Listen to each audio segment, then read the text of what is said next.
आइए JEE advance 2024 का एक क्वेश्चन देखते हैं फिजिक्स के पेपर 2 से, जो कि रे ऑप्टिक्स पे पूछा गया है। पहले क्वेश्चन को ध्यान से समझेंगे। कह रहा two equilateral triangular prism P1 and P2 are kept with their sides parallel to each other. दो प्रिज्म है P1 और P2, जैसा कि डायग्राम में दिखाया गया है उस तरह से रखा गया जहां दो साइड्स पैरेलल हो ईच अदर इन वैक्यूम, और ये सारा सेटअप अरेंजमेंट वैक्यूम में है एज शोन इन फिगर। जैसा कि फिगर में दिखाया गया, a light ray enters prism P1, यहाँ पे दिखाया गया लाइट रे एंटर कर रहा है P1 में at an angle of incidence theta such that outgoing ray undergoes minimum deviation in prism 2। जो आउटगोइंग रे होगा, जो P2 से होकर के बाहर निकल रहा होगा, वो कह रहा है कि P2 में मिनिमम डेविएशन दिखा रहा है if respective refractive indices of P1 and P2 are. P1 का रिफ्रैक्टिव इंडेक्स रूट अंडर 3/2 है, P2 का रिफ्रैक्टिव इंडेक्स रूट 3 है।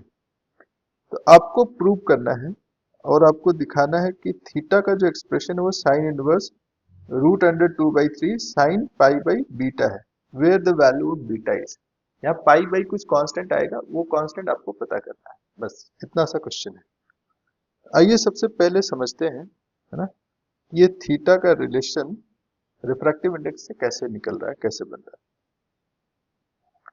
सबसे पहले क्या कहा गया है कि ये फर्स्ट प्रिज्म से एंटर कर रहा है रे, उसके बाद सेकंड प्रिज्म से एंटर करेगा। जब सेकंड प्रिज्म से एंटर कर रहा है, वहां पे क्राइटेरिया दिया हुआ कि मिनिमम डेविएशन होना चाहिए। सबसे पहले पहले वाले प्रिज्म से जब ये एंटर करेगा तो अपना ये जो पाथ है उससे थोड़ा सा ये नॉर्मल की तरफ मुड़ जाएगा ये, करेक्ट।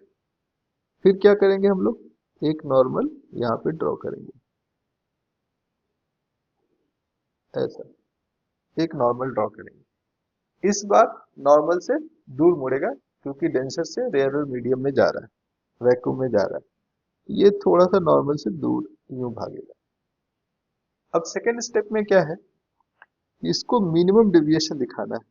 तो यहाँ पे एंगल ऑफ इंसिडेंस कुछ ऐसा सेट हो जाना चाहिए जिसके कारण अंदर में ये जो लाइन है वो अगर पैरेलल हो जाए किसके, इसका जो ऊपर बेस दिख रहा है उसके, तब यहाँ से जो रे निकलेगा, फिर से आप ऐसे दिखा सकते हैं, ये जो रे निकलेगा वो अपने ओरिजिनल पाथ से थोड़ा सा दूर ऐसे मुड़ जाएगा।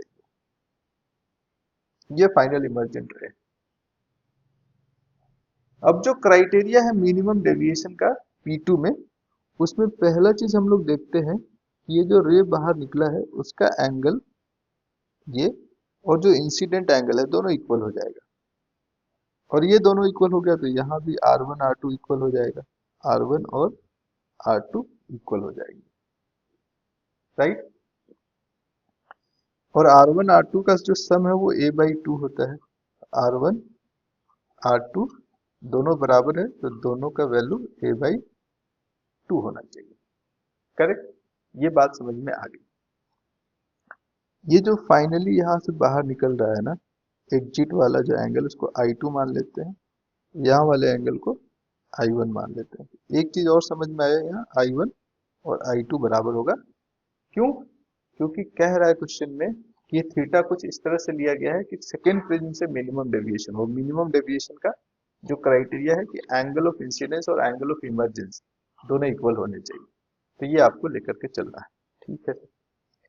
अब देखेंगे तो ये दोनों लाइन पैरेलल है, जो नॉर्मल वाली लाइन है ना वो पैरेलल है। तो यहाँ का एंगल और यहाँ का एंगल दोनों सेम सेम होगा।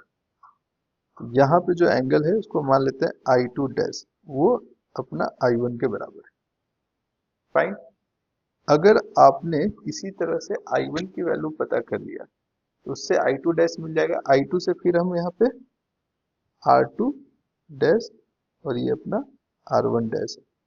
R2 डैश से R1 डैश, R1 डैश से फिर थीटा का पता लगाया जा सकता है। तो ऐसे स्टेप वाइज हम लोग को आगे बढ़ना पड़ेगा, ठीक है। तो हम लोग क्या करेंगे, थीटा का पता लगाना है, चलेंगे इस तरफ से। यहाँ पे हम कह रहे हैं कि ये I2 जो है और ये I1 दोनों इक्वल है। हाँ सर इक्वल है। अच्छा I1 और I2 में फिर क्या रिलेशन होगा, यहाँ पे ये अपना R1 है, इधर वाला ये R2 है, ये हम लोग कह रहे हैं। तो R1 और I1 के साथ क्या रिलेशन है, स्नेल्स लॉ से चलेंगे, है ना।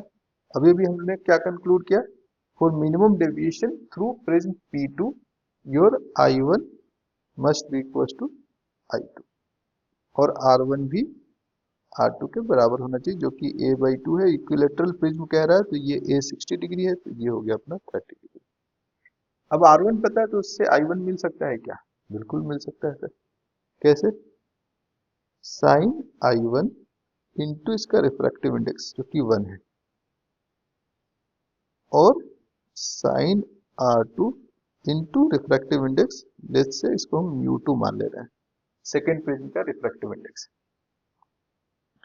यहाँ पे हम लोग वैक्यूम का रिफ्रैक्टिव इंडेक्स लिए हैं, sign I1 is equal to μ2 कितना दिया हुआ है, μ2 कह रहा है कि ये √3 और ये साइन 30 कितना हो गया, √3/2। साइन I1 √3/2 कब होगा, जब I1 की वैल्यू 60 डिग्री होगी। पॉइंट क्लियर है यहाँ पे। अब मुझे I1 मिल गया तो उससे ये वाला भी मिल जाएगा, हाँ सर ये मिल जाएगा, जो कि फर्स्ट वाले प्रिज्म का इमर्जेंट एंगल है। उससे इसका यहाँ जो एंगल है ना, इसको R2 डैश मान लेते हैं, इसको मान लेते हैं I2 डैश। तो अपना I2 डैश भी यही है, फर्स्ट प्रिज्म से जो निकल रहा है रे, उसके एंगल को I2 डैश मान ले रहे हैं, ठीक है सर। I2 डैश अगर मिल जाए तो R2 मिल सकता है क्या, कैसे, μ1 प्रिज्म 1 के अंदर है, angle R2, sine R2 dash is equal to 1 into sine I2 dash. Sine I2 dash फिर से 60 डिग्री है, तो ये हो गया √3/2, और यहां से ये साइन R2 जो होगा, साइन R2 डैश ये इधर हो गया √3/√2, और इस तरफ हो जा रहा है √3/2।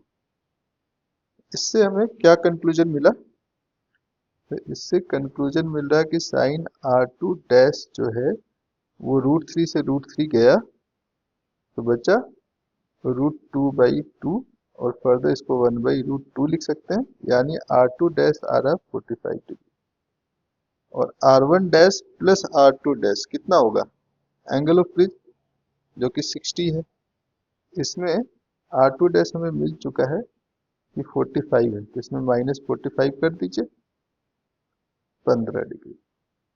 अब चलते चलते हम लोग को यहाँ तक का एंगल मिल गया R1 डैश। अब R1 और थीटा का रिलेशन फिर से स्नेल्स लॉ से मिल जाएगा।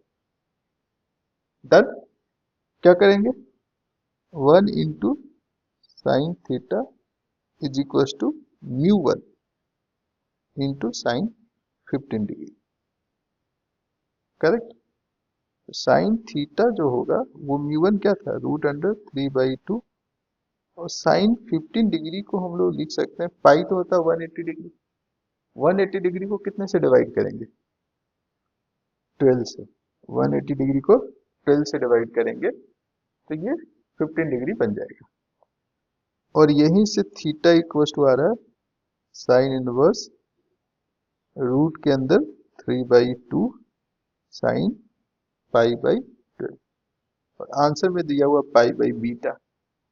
अगर इस साइन π/12 को साइन π/बीटा से कंपेयर किया जाए तो बीटा की वैल्यू क्या होना चाहिए, बीटा की वैल्यू होनी चाहिए 12, और यही अपना फाइनल आंसर है।